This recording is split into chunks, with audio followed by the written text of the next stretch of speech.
Hi, everyone, and welcome to this week's episode of Relationship Talks. I'm your host, Laurie Brooke, and together we will get to take a look at what goes on behind closed doors. Today, it's time for another solo episode, and I want to talk to you today about conflict and self-responsibility. Thank you so much for joining me on another episode of Relationship Talks. As you would have heard in the introduction, I wanted to talk to you today about conflict and self-responsibility. And I suppose this came about from two very different scenarios, but it made me stop and think how much we have to actually start taking responsibility for what's going on. It is so easy in a relationship when there is conflict to place that blame and place that responsibility on what's happening with the other person. Like if they didn't behave that way, then I wouldn't be upset. They didn't say that thing, then I wouldn't have got hurt and I wouldn't have reacted. And it's such an easy trap to fall into. And it's almost one that has been ingrained in us.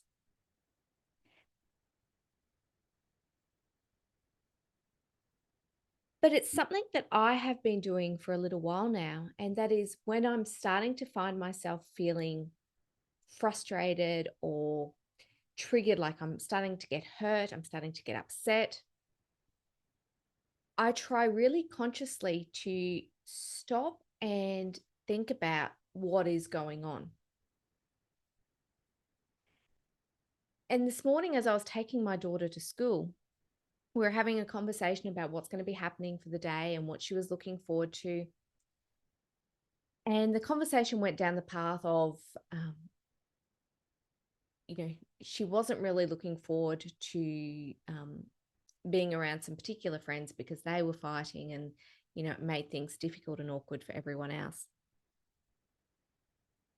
But I said, you've got to take responsibility for how you're showing up in those interactions. So you've got to still be the friend for those people. You don't take sides. And it's a bit like in our relationships, we've still got to take responsibility for how we are showing up, for how we are reacting to situations. It does not mean that we are accepting or excusing or brushing aside behavior that is inappropriate, not acceptable, and goes against our boundaries. I'm not for 1 minute suggesting that we do that. But what I am suggesting is that we need to instead turn around and look at ourselves and go, right, what they did then hurt me. Why am I feeling hurt by that? What is it that that's bringing up for me? Is it bringing up past traumas? Is it bringing up some insecurities that you have? Is it bringing up some fears? And you need to be able to identify that so that you can take responsibility for how you then respond as opposed to reacting. So when you're in that conflict cycle and it can feel like there's one argument after another, just constantly, and you just don't feel like you can ever get off the hamster wheel.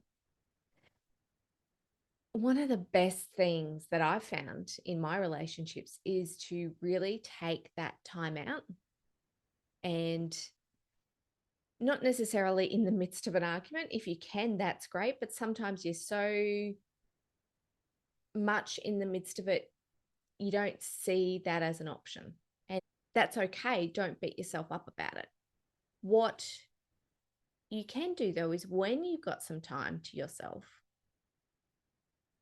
the time that I know for me is often the time when I'm replaying those arguments over and over in my head and coming up with all those other different scenarios that you could have said. Why didn't I say that? Why did I say that? Why didn't I say this? Oh, that argument's much better. Why didn't I come up with that?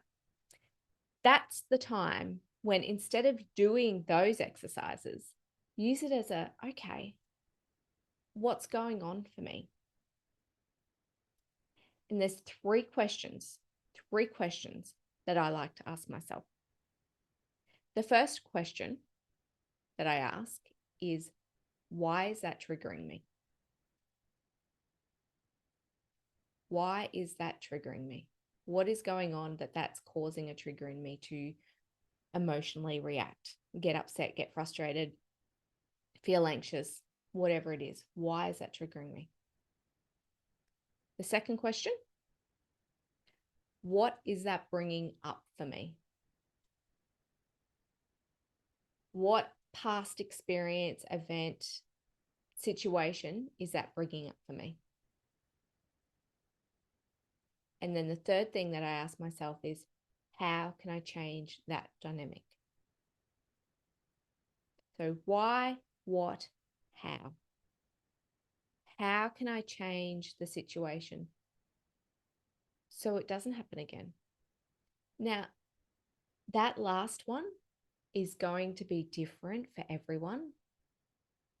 It's one of those situations that for me, sometimes it's about letting things go. Sometimes it's about working through past issues so that I can let them go. Sometimes it's about forgiveness. Sometimes it's about just saying, hey, you know what? That situation, you let go of that a long time ago. Stop bringing it up. Sometimes it's about having a conversation and explaining what that brings up for you. So when you use that language, it makes me feel this way because of, and explain it. Because if you've got some significant trauma in your life, and your partner or a friend or a colleague is using language that triggers that and brings it up, you need to be able to identify it, because they might not have any idea that that's what they're doing. So it's about understanding the language and explaining it to them so that they can also change their language if that's not what their intent was. So there's a lot to, I suppose, there's a lot there in terms of actually owning how you are showing up in that conflict. The conflict itself is often, well, it's a difference of opinion, a difference of expectations. It's a difference in boundaries, maybe a difference in goals. And those differences can often be overcome by a conversation. But it's in identifying those differences and in trying to have that conversation that the conflict happens, because of all of those past issues and events that do trigger us. It could be names, it could be language, it could be tone, it could be body language. It could be the time in which conversations are taking place is bringing something up for you. So being mindful of all of that really goes a long way to making sure that when you have those conversations, they're meaningful, they're fruitful, and they're actually going to achieve an outcome. As it goes with that, though, in terms of the conflict and being mindful and taking self-responsibility for how you're showing up in all of that, I equally think it's important that you call out the other person and make sure that they understand the role that they are playing in all of this. What do I mean by that? So maybe you were the person who said something very innocently, and that has triggered an event inside of them, triggered an emotional reaction. And the reaction that you got from whatever it was that you said was very disproportionate. That's a great sign that there has been something triggered and that there's an underlying issue there that needs to be addressed. It's not necessarily the best of time to do it straight away, but once they have calmed down there does need to be a discussion to say, hey, when I said this and you reacted that way, I feel like that triggered something in you, that brought something up for you that we should actually look at, or that you should look at, because I did not mean it that way.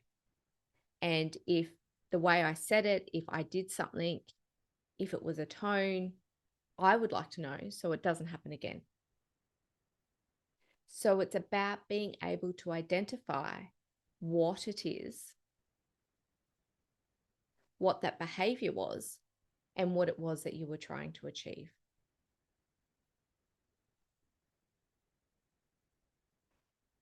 When it comes to actually navigating, I suppose, issues, it's our emotional reactions that we need to look at. And often when we're seeing a reaction or creating a reaction in something, it's because there is, when it comes to the conflict cycle and having that constant, I suppose, roundabout of conflict going on at that particular point in time, it is really important to be able to step back and try and assess what's going on. If everyone's really tired, then it's not the time to talk about issues. I had a couple on the podcast early on, Caitlin and Andrew, and they made the smart decision to go, you know what, anything after 9 o'clock, I think it was 9, it could have been 10, is not a time for a big discussion. If something comes up into our heads after that time, we park it and we'll raise it the next day. What a great way to put in place a boundary and go, I know that I'm shutting down at that particular point in time. Let's not try and have a deep and meaningful that could end up in a fight.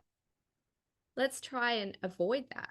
You know, if we're driving a certain path and we know there's roadworks, let's take a detour so we don't have to stop and sit in roadworks for 3 hours. Let's go a different way so we can avoid that conflict altogether. And that is a great strategy to be able to use in your relationship. If you know that mornings, nights are not a great time, then right, this is not the time to bring up issues. If you know that you need time to process it, create a plan. Hey, every week we're going to sit down at this time to talk about the issues. In the meantime, here's a list. As we have issues that we need to raise, we're both going to write on it so we both know what's going to get brought up. So it's about creating strategies to overcome that conflict cycle. So you know what the conversations are going to be. You know how you are going to respond. And if there are any issues, you can stop them before they trigger something in you. I hope you found that helpful. As always, remember the choice is yours. Make today and every day the very best it can be. Bye for now. And thank you so much for listening to this week's episode of Relationship Talks. If you can, I would love for you to jump on and leave a review. And whilst you are at it, don't forget to like and subscribe to our YouTube channel. Please join me again next week when we get to take a look behind closed doors at someone else's relationship. But until then, I am your host, Laurie Brooke, and remember the choice is yours, so make today and the week the very best it can be.